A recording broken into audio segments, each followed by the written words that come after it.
عجیب خبروں پر ایک چینی خاتون کو دھوکہ دہی کے الزام میں گرفتار کیا گیا جب یہ انکشاف ہوا کہ وہ بیک وقت 16 مختلف کمپنیوں میں ملازم ہے۔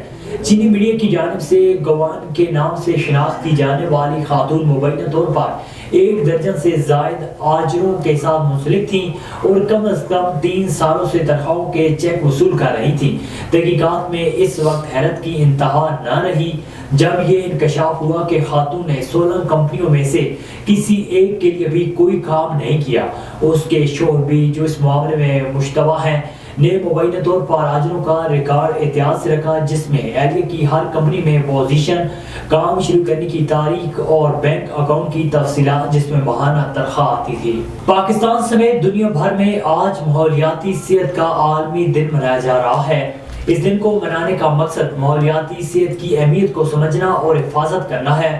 ایئر کوالٹی لائف انڈیکس کی سالانہ رپورٹ کے مطابق بڑھتی فضائی آلودگی شہریوں کی اوسط عمر میں 4 سال تک کی ممکنہ کمی کا باعث بن سکتی ہے۔ پاکستان میں انسانی صحت کے لیے قلبی امراض کے بعد دوسرا سب سے بڑا خطرہ آلودگی ہے۔ ماحولیاتی ماہرین کے مطابق ہوا میں موجود خطرناک اجزاء انسانی صحت کے لیے مضر ہیں۔ کراچی جیسے میٹروپولیٹن سٹی میں آبادی کے لحاظ سے ایئر کوالٹی مانیٹرز بھی موجود نہیں۔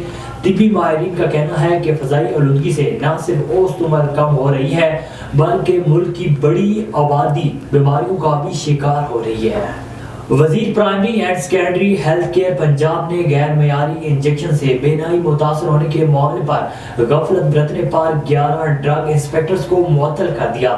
صوبائی وزیر ڈاکٹر جمال ناصر نے کہا ہے کہ لاہور، ملتان، صادقآباد، خانوال، ساہیوال سمیت 8 اضلاع کے انسپیکٹرز کو غفلت برتنے پر معطل کیا گیا۔ ڈریپ اجازت لینے کے بعد انجیکشن کی سپلائی ممکن بنائے گا۔